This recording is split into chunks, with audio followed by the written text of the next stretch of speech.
በአማራ ክልል በፋኖ ኃይሎችና መከላከያ ሰራዊት መካከል የሚደረጉ ውጊያዎች እንደቀጠሉ ነው። ከዚህ መካከል ትላንትናና ከትላንት ወዲያ የአማራ ፋኖ በጎጃም አገው ምድር ክፍለ ጦር ቲሊሊ ዘንገና ብርጌድና ጊዮን ሰከላ ብርጌድ በቲሊሊና አካባቢዎቹ ላይ ከበድ ያለ ውጊያ ማድረጋቸው ተሰምተዋል። ይህንን በተመለከተ የህዝብ ግንኙነት ኃላፊ የሆነውን ፋኖ አለበል አወቀን አግኝቼዋለሁ። ፋኖ አለበል ስለ ጊዜ አመሰግናለሁ። የአውደ ግንባር መረጃዎችን እስቲ ባጭሩ አስቀምጥልኝ፣ ትላንትናና ከትላንት ወዲያ። እሺ መልካም፣ እንግዲህ አመሰግናለሁ። ከሰሞኑ በዘመቻ አንድነት እንደሚታወቀው የጠላት ኃይል በተለይ አሽፋ ቀጠና ዘንገና ብርጌድ የሚንቀሳቀስበት ነው ማለት ነው። በተደጋጋሚ ጊዜ ኮሎኔሎችን፣ ሻለቃዎችን እንዲሁም ብዙ ነፍስ ወከፍ መሳሪያ ጨምሮ ከባድ መሳሪያዎችን ተማርኮ በጣም ተደብድቦ እንደ ጠላት አንድ ኮር አዝዞ 73ኛ 75ኛ እና እንዲሁም 23ኛ ክፍለ ጦሮችን አሰባስቦ በማምጣት ለመደምሰስ ሙከራ አድርጎ ነበር። ያው እንግዲህ ሚያዝያ 1 ጀምሮ ጠላት ሚያዝያ 1 ዘመቻ እናጠፋቸዋለን ወይ ይችላሉ በሚል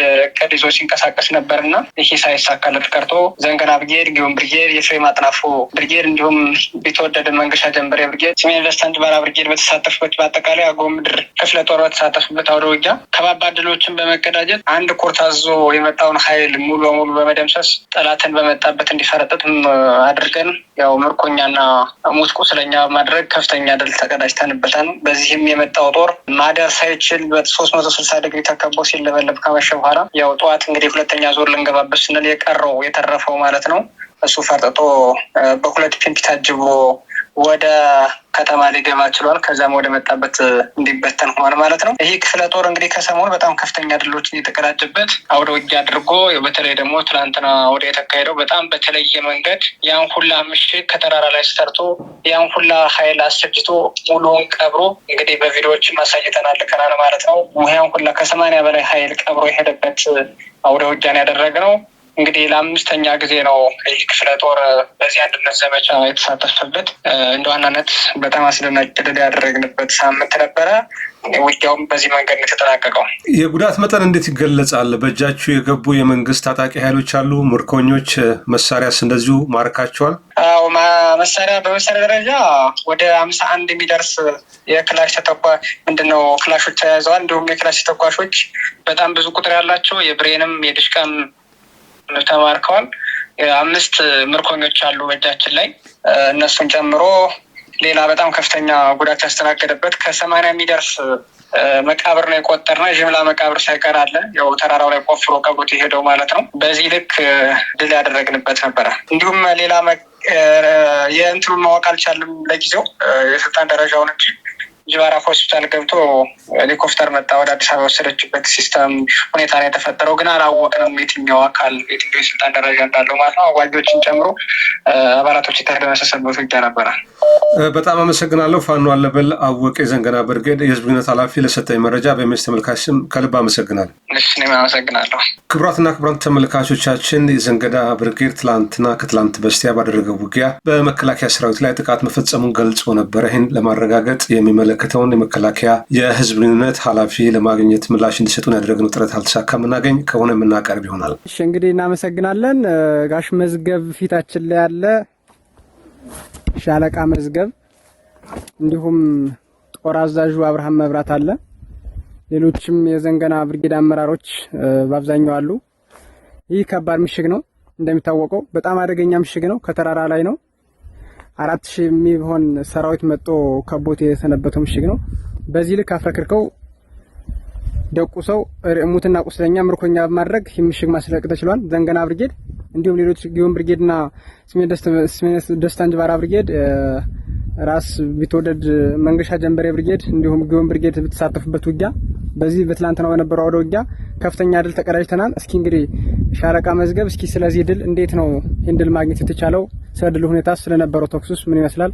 ውጊያውን እስኪ ያብራራለን። በጣም አሪፍ።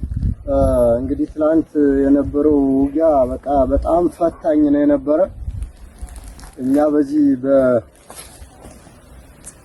በቀይ ክንፍ ነበር የገባን። እኛ በግራ ክንፍ ደግሞ ጊዮን ብርጌድ እና ቢትወደድ መንገሻ ብርጌድ ነው በዚህ የገባ እና ፈታኝ ነው የነበረው። እኛ እዚህ ድረስ እኛንን መጠን የገባነ በዚህ ቆርጠን የገባን እኛንን። ምሽጉ በጣም ከባድ ነው የነበር፣ ግን ያው ጠላትን አፍረክርከን ሙትና ቁስለኛ አድርገን አስወጥተነዋል። እንግዲህ ምሽጉም ያው የምታየው ነው የሚታይ ነው ምሽጉ። እዚያ ውጭ የብርሃኑ ጁላ አራሽ ቡድን ትላንት በግ የሚያደልቡትን 11 ልጆች አውጥቶ ጨፍጭፏቸዋል። ንጹሃን ነው እየገደለ ያለ። እንግዲህ እኛ እስከምናየው ድረስ ንጹሃን ነው እየገደለብን ያለ።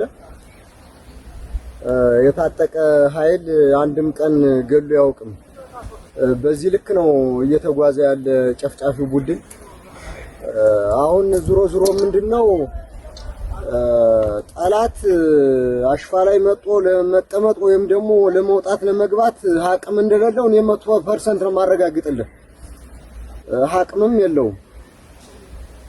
ተመርጦ የመጣ ነው። ይሄም በሰሞን ተመርጦ የመጣ ሀየ ብርጌዱ ተውጣጦ ተመርጦ የመጣ ቡድን ነው። እሱም አከርካሪው ተሰብሮ የሄደበት ሁኔታ ነው ያለ። በዚህ ልክ ነው እንግዲህ አስተናግደን የሰደድ ነው። መልካም። እስኪ ይህ ኃይል እንግዲህ ከ3 ክፍለ ጦር ከ75 ከ25 እና ከ73ኛ ክፍለ ጦር ተወጣጡ የመጣ ኮሎኔል አባተማሞ ይመራው የነበረው ክፍለ ጦር ነው ወይም ደግሞ ኮር ነው ማለት ነው። አሁንም ቢሆን በዚህ ዘመቻ ሚያዝያ 1 በሚለው መንግስት ባወጀው መሰረት ወይ እናጠፋችኋለን ወይ ደግሞ ይሰጣላችሁ የሚል ፉከራ ነው እየሰማን ያለነውና እንዴው ስለዚህ ጉዳይ ምን ትላለህ? 2 አመት ሞላና ያለ ይሄ እናጠፋቸዋለን እናወድማቸዋለን 2 አመት ሞላና እንዴት ነው ምኑን ነው የሚያጠፉት? ፋኖ እኔ እንጃ እኔ ይጠፋል የሚል እምነት የለኝም። መስሏቸው ከሆነም ተሳስቷል። አዚያ ውጭ ግን እዚህ ቦታ ላይ በተደጋጋሚ በባለፈው ኮሎኔሉን እዚህ ነው የተሰዋ። በፊትም የሻምበላ አሰፋ ጦር እዚህ ላይ ነው ተመቶ አከርካሪውን ተሰብሮ የሄደ። ሁልጊዜም ይህ ቦታ ለኛ እንጂ የነሱ ቦታ አይደለም። ስለዚህ አሁንም ነገም ዛሬም ይምጣው ዋጋውን ያገኛል። መልካም አመሰግናለሁ። እንግዲህ ሻለቃ አብርሃም የዘንገና ብርጌድ ጦር አዛዥ ደግሞ ፊታችን አለ። እስኪ ስለነበረው ውጊያ በተገኘው ድል ምን ይመስላል እሱን አብራራለን።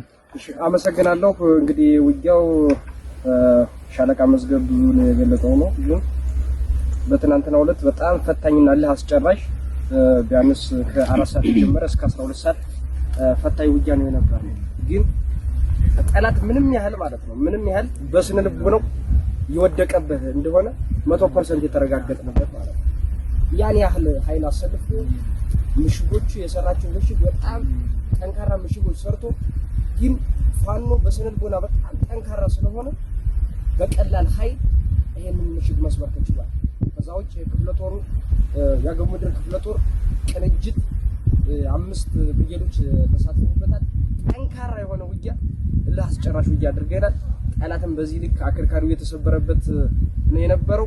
ከዚህ በኋላም ቢሆን አይደለም ይህን ቦታ ሊረግጠው እዛው ባለበት ድረስ በመሄድ ሌላ ጥቃቶችን የመፈጸም ጠላትን ከወረዳው ነፃ የማድረግ አላማን ያለን አጠቃላይ ቅንጅት በመፍጠር ብዙ ዘመቻዎችን ለወደፊቱም ያሰብንበት ነው ያለው። ከዛው ጠላት ከኛ ጋር የሚወዳደር ምንም አይነት ስነ ልቦና የለውም። በቃ በስነ ልቦና የወደቀ ነው።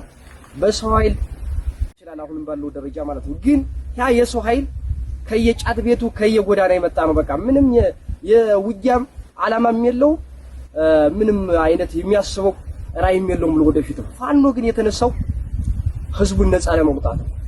ይህን ህዝብን ነፃ ለማውጣት የወጣ ኃይል ደግሞ በሚገባው ቋንቋ እያናገረው ነው ያለ። ስለዚህ አሁንም ቢሆን ጠበቅ ያለ ዘመቻዎችን አድርገን አጠቃላይ የአማራ ክልልን ነፃ የማድረግ ከሌሎች አጎራባች ብርጌዶች ጋር የምንሰራበት ሁኔታ ነው ያለው። ከዛ ውጭ ጠላት የታጠቀውን ኃይል መግጠም ወይንም መርታት ማሸነፍ ሲያቅተው ክንዱን እያሳረፈ ያለው ንጹሃን ላይ ነው። ትናንትና በነበረው ውጊያ ላይ እዚህ አካባቢ ያሉ ወጣቶችን በመያዝ 11 ወጣቶችን ረሽኗል። ይሄ ነው የሱ ጉልበት ነው ያለው ማለት ነው። ስለዚህ አሁንም ቢሆን በህዝባችን ላይ እየደረሰ ያለውን መከራና ስቃይ እንዲያበቃ ወጣቱ መቀላቀል መቻል አለበት።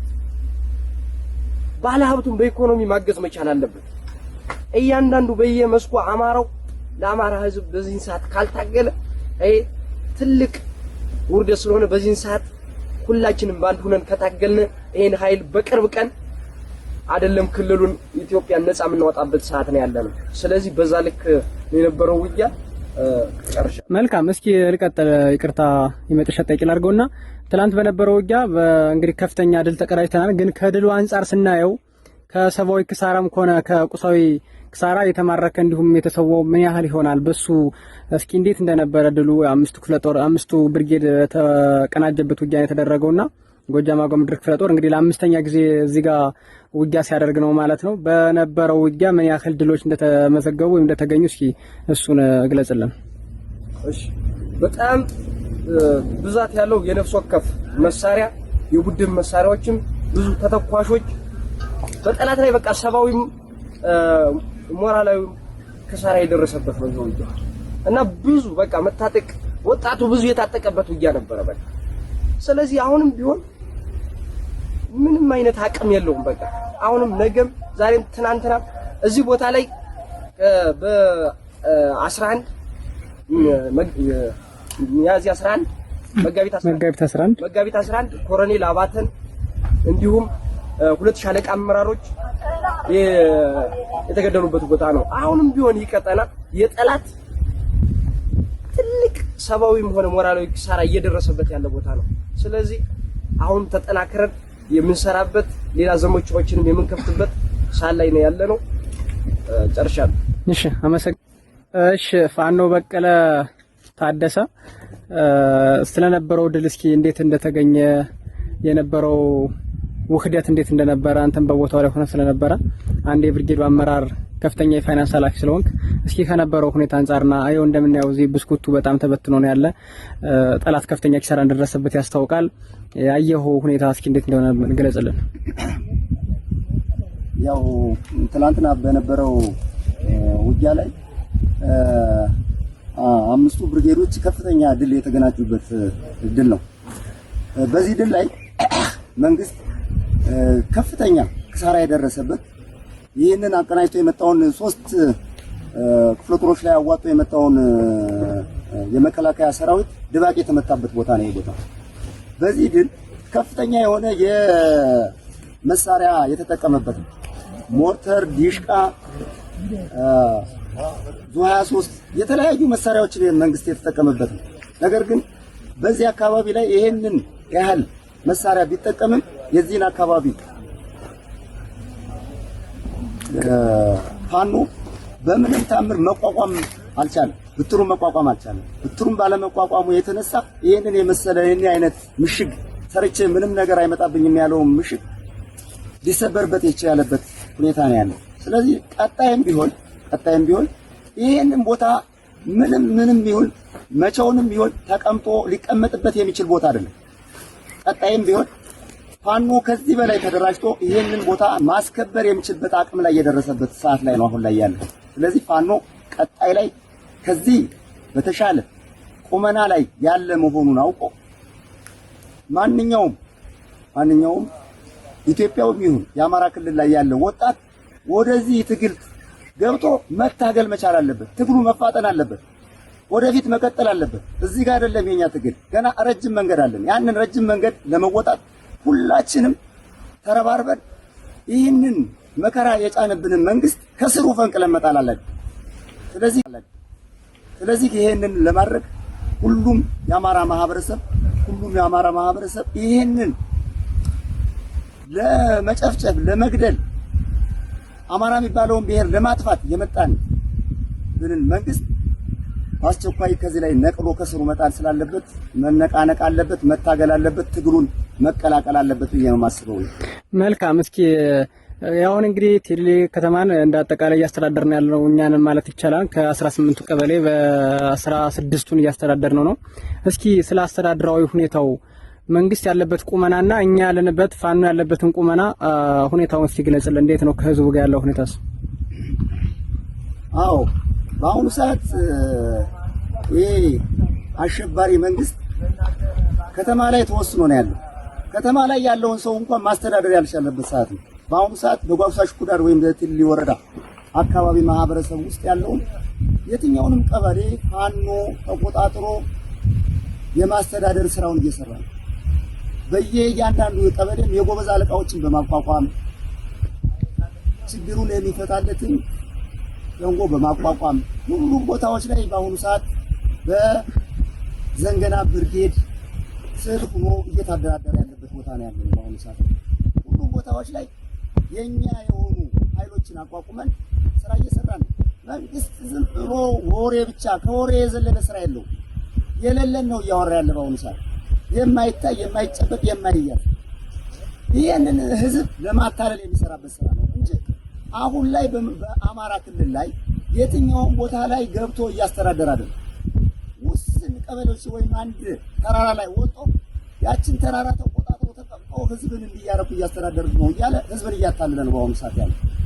ይህንን ደግሞ ህዝብ መላው የኢትዮጵያ ህዝብ ይሄን አይቶ ከትግሉ ጎን በመቆም ይሄ ትግል አፋጣኝ የሆነ ስራ ተሰርቶ ከዚህ ባርነት መውጣት መቻል አለበት፣ መስበር አለበት። ይሄን የባርነት ቀንበር ሰብሮ ነፃነቱን ማወጅ አለበት። በመቀመጥ ነፃነት አይገኝም። ተቀምጦ ናና ነፃነት አይመጣም። መስዋዕትነት ተከፍሎበት ነው። እኛ እዚህ ስንደርስ ብዙ ነገር መስዋዕትነት እየተከፈለበት ያለ የአማራ ትግል ነው ይትግል። ስለዚህ እንደ ዘንገና ብርጌድ፣ እንደ ጓጉሳ ሽኩዳት፣ እንደ ቲሊሊ ከተማ የትኛውንም የቀበሌ ቦታ በፋኖ ቁጥጥር ስር ሆኖ አስተዳደራዊ መዋቅር ተዋቅሮለት ስራ እየሰራን ያለንበት ላይ ነው ያለው። እያንዳንዱ ቀበሌ ላይ ከሊቀመንበር እስከ ታች ድረስ መዋቅር ያለው መዋቅር ዘርግተን ስራ እየሰራንበት ያለበት ወቅት ነው በአሁኑ ሰዓት። እሺ እናሸንፋለን።